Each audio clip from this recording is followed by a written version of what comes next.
Hello, Free Jord. I really appreciate you watching and commenting. Now, let's listen to the story.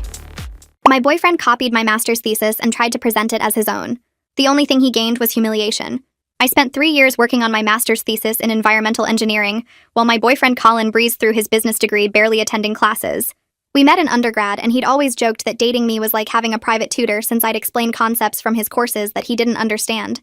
I thought it was cute that he valued my intelligence. I should have seen the signs when he started calling my research little projects and saying my degree was just fancy recycling studies while his degree would make real money. Colin moved in with me during my final year when I was deep into writing my thesis on microplastic filtration systems. He'd complain constantly that I spent more time with my laptop than with him. He'd slam doors when I worked late, order food and eat it in front of me without getting me any, and tell his friends I was ignoring him for schoolwork like it was some kind of betrayal. But he sure got interested when I started getting recognition for my research. My advisor, Dr. Castellano, had submitted my preliminary findings to a conference, and they'd won Best Emerging Research. Suddenly, Colin wanted to know everything about my thesis. He'd sit next to me while I worked, asking questions, saying he was just being supportive. He asked for copies of my drafts to read so he could understand what I was doing. I sent him my files thinking it was sweet he finally cared about my work. 2 weeks before my defense, Colin's attitude completely changed. He was cheerful, bringing me coffee, telling me not to stress so much about the defense because these things always worked out. He even suggested I take a break and visit my parents for a few days before the big presentation. I said I couldn't leave with so much to prepare, but he kept insisting I was overthinking everything. The night before my defense, my laptop crashed. Complete blue screen, wouldn't turn back on. Colin immediately offered to take it to his friend who fixed computers.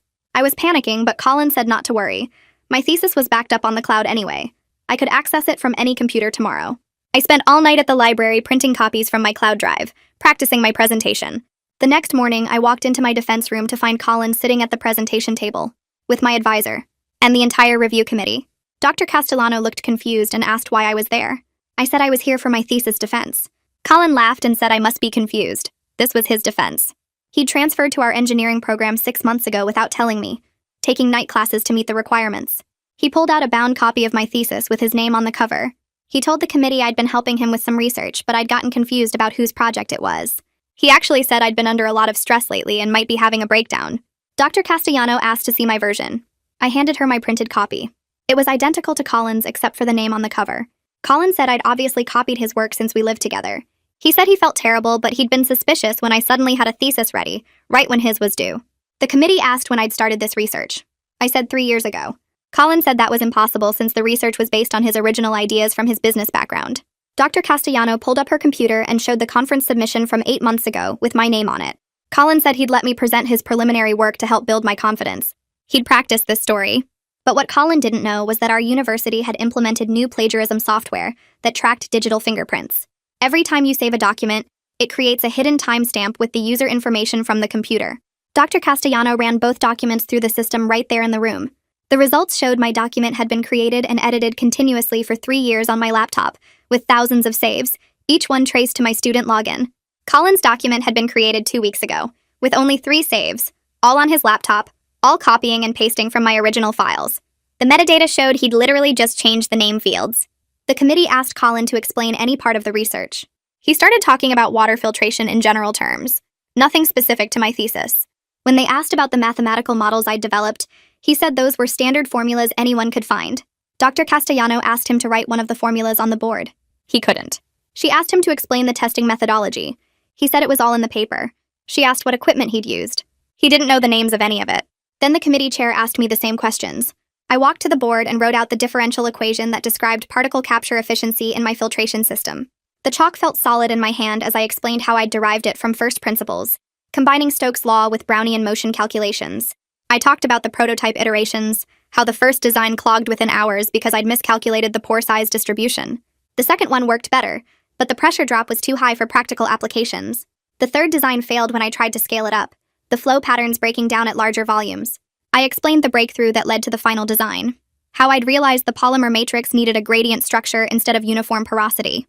Dr. Castellano nodded as I described our weekly meetings where we'd troubleshoot each problem, her notes from those sessions matching every detail I recounted.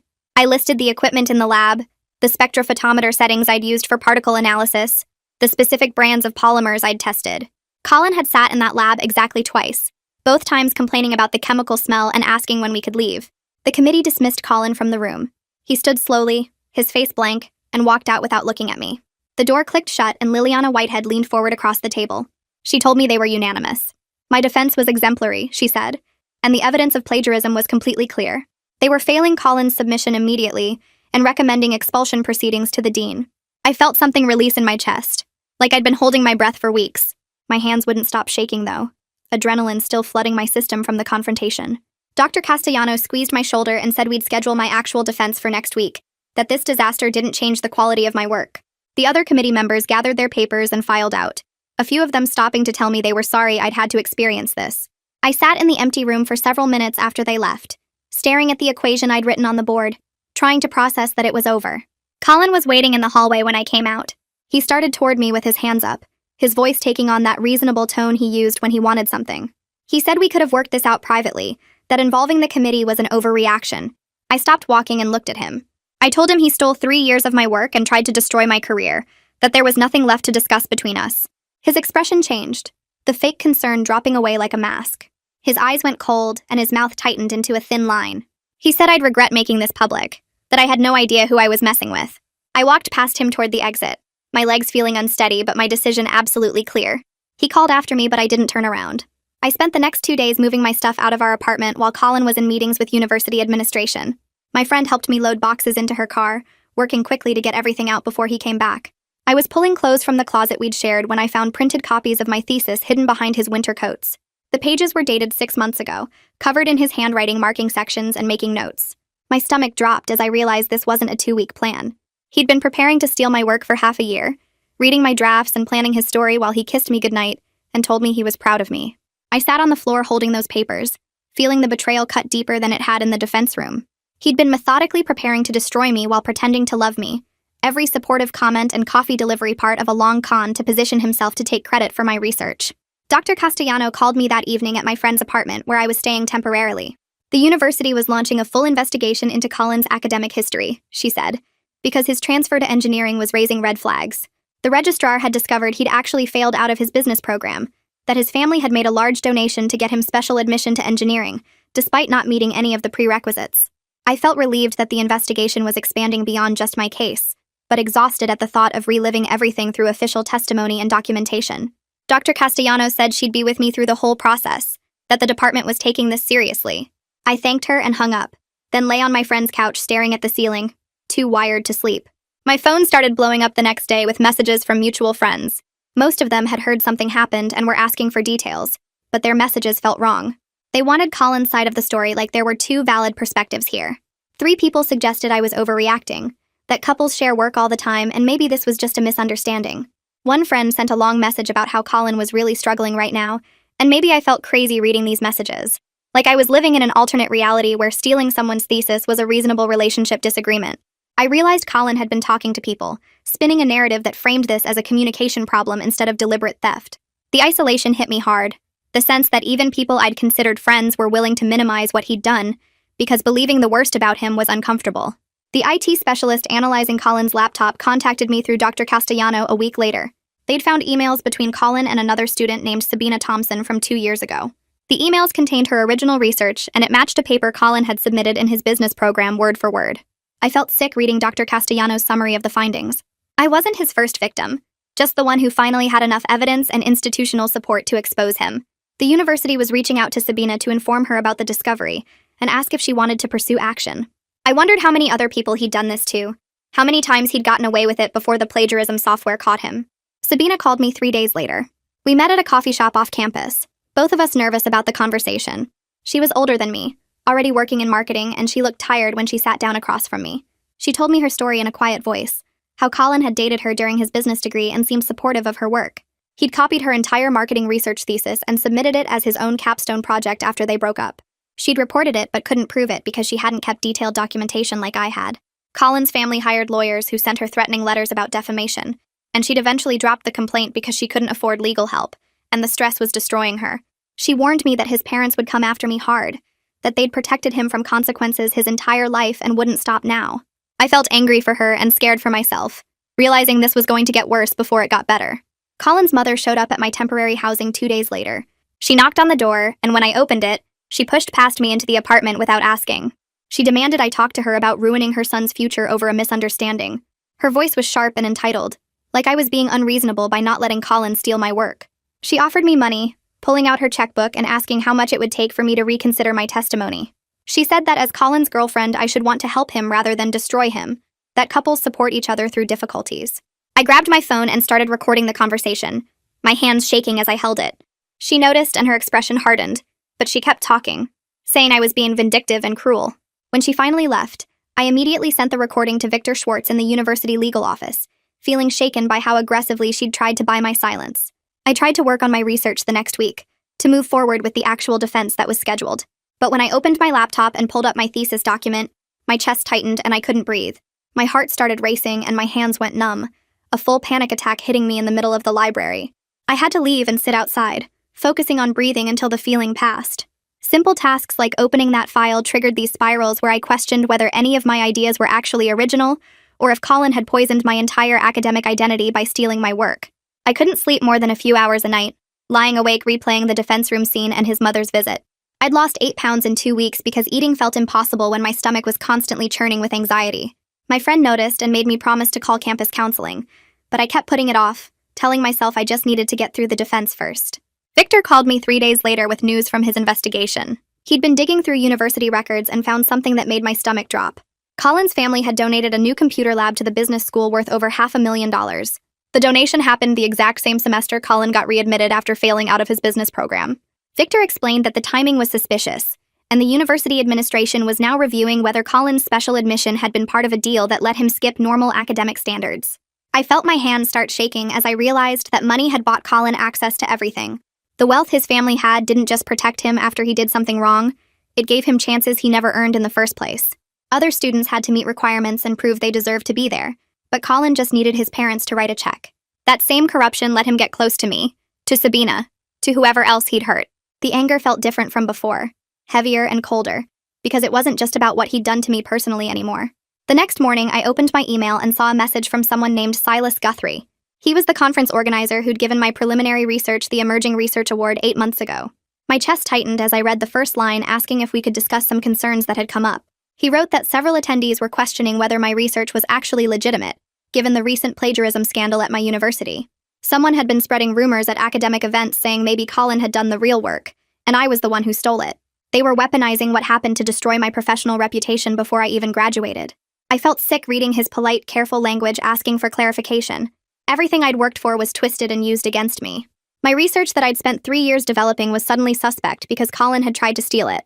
I forwarded the email to Dr. Castellano and then sat staring at my laptop screen, too scared to do anything else. Dr. Castellano called me within an hour and her voice was tight with anger. She told me she was already drafting a response to Silas with comprehensive documentation proving the timeline of my work. She sounded more furious than I'd ever heard her, talking fast about how she'd include my lab notebooks, our email correspondence from the past 3 years, meeting notes from our progress sessions, and the original conference submission materials. She said she'd provide detailed testimony about my independent work that started long before I even met Colin.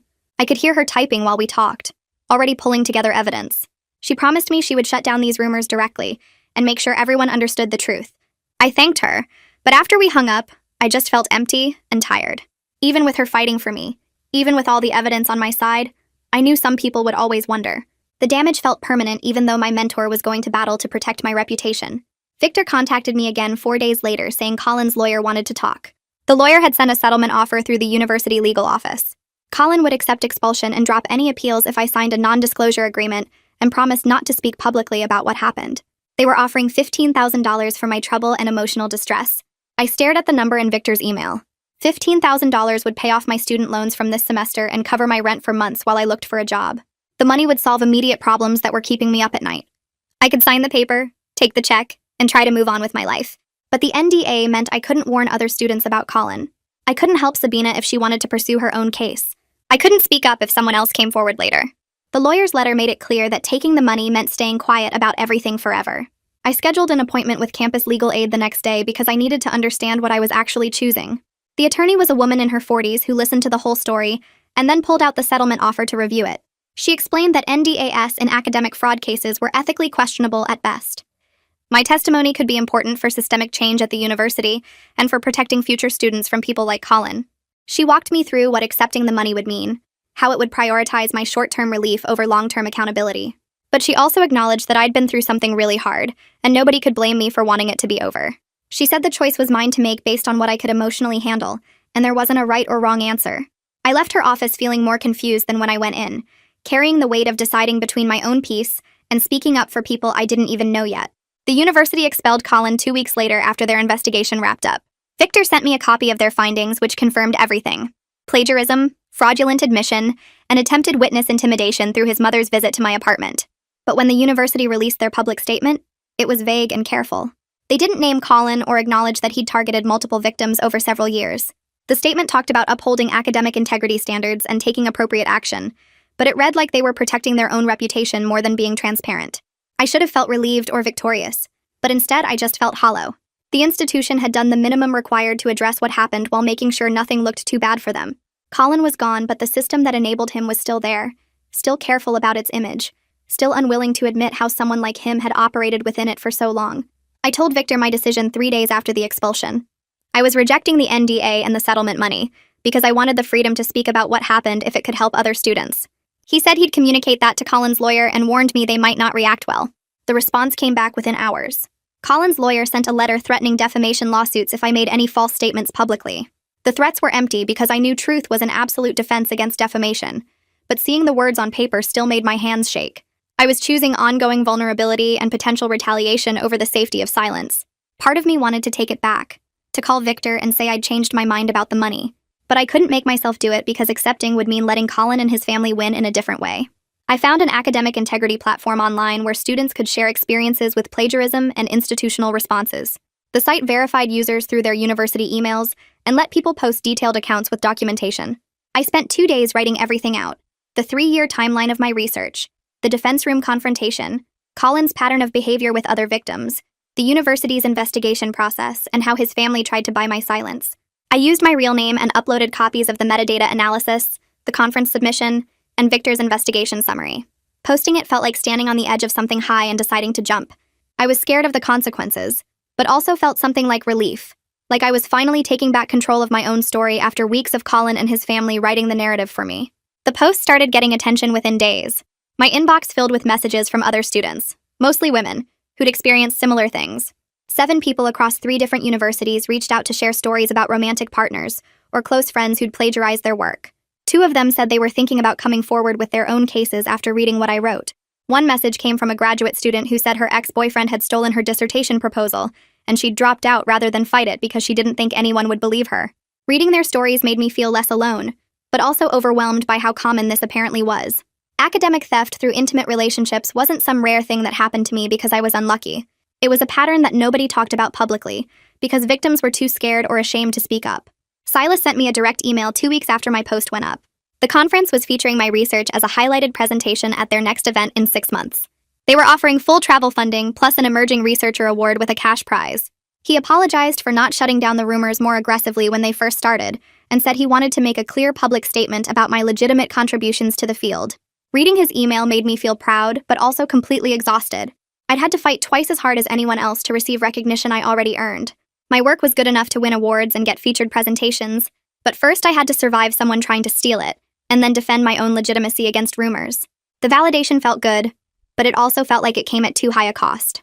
I made my first appointment with the campus counseling center 3 days after the conference news came through. The receptionist gave me paperwork asking what I wanted help with, and I wrote, relationship betrayal and academic fraud, because those seemed like the simplest words for what happened. Cordelia McKinney had gray hair pulled back in a loose bun and an office filled with plants that made the space feel less clinical. She asked me to describe what brought me in, and I started crying before I finished the first sentence about Colin stealing my thesis. The crying surprised me because I thought I was past that part, but apparently my body disagreed. Cordelia handed me tissues and waited while I pulled myself together enough to explain the whole timeline. She listened without interrupting, taking occasional notes, and when I finished, she said something that caught me off guard. She told me I kept using phrases like, I should have known, and I missed all the signs, like Colin's manipulation was something I failed to prevent. She asked if I'd blame a friend for getting robbed just because they didn't notice someone following them home. I said no, that would be cruel. She asked why I was being crueler to myself than I'd ever be to someone I cared about. That first session left me feeling raw and exhausted, but also like someone finally understood that this wasn't just about plagiarism or a bad breakup. The next few months of therapy involved picking apart every interaction with Colin, learning to separate his deliberate manipulation from my legitimate trust in someone I loved. Cordelia helped me see patterns I'd normalized, like how he'd undermine my work while benefiting from my intelligence, or how he'd create chaos right before important deadlines. She gave me tools for recognizing when I was blaming myself for not being psychic enough to detect his planning. The work was painful and slow, but necessary if I wanted to trust my own judgment again, instead of second-guessing every professional relationship. 4 months after my defense, Dr. Castellano forwarded me an email from the dean's office. The university was implementing new plagiarism detection policies, requiring metadata analysis for all thesis submissions starting next semester. Every graduate student would have their work automatically scanned for digital fingerprints and timestamp verification before their defense could be scheduled. The policy memo cited recent cases of academic fraud, without naming me or Colin specifically, but I knew my situation had forced their hand. Dr. Castellano called me that afternoon to explain the engineering department was going further. They were developing protocols for documenting student research from day one, requiring regular progress reports with dated evidence and mandatory backup systems that tracked every stage of development. Committee members would receive training in digital forensics, so they could spot manipulation attempts before students reached the defense stage. She told me the department head had referenced my case in a faculty meeting, praising how I'd handled the situation and using it as a teaching moment about protecting student work. The changes felt meaningful even though they came too late to help me or Sabina. I wanted to feel purely good about the new policies, but part of me was angry that it took my trauma to make the institution care about prevention. Still, knowing future students might be protected from what I experienced gave me some sense that the nightmare served a purpose beyond destroying my trust in relationships. I accepted the job offer from the environmental consulting firm 6 weeks after the university announced their policy changes. The hiring manager told me they'd been following my microplastic filtration research since the conference presentation, and were impressed by both my technical skills and how I'd handled the plagiarism situation. She said integrity under pressure showed character they valued in their team, and my willingness to fight for my work, rather than accept a settlement, demonstrated the kind of backbone they needed. Starting the position felt like stepping into a future I'd earned through legitimate credentials and expertise, rather than luck or connections. My first project involved analyzing water samples from industrial sites, applying the filtration methods I'd developed in my thesis to real-world contamination problems. Walking into the lab on my first day, surrounded by equipment I knew how to use and colleagues who respected my knowledge, I felt something shift inside me. This was mine in a way Colin could never touch or steal. But I also knew the betrayal wasn't something I'd just get over with a new job and some therapy sessions. Trusting people would be harder now, especially in professional settings where my work was valuable. I'd probably spend years processing what he did and rebuilding the confidence he shattered when he tried to erase my name from 3 years of research. The job was a step forward, but healing would take much longer than 4 months.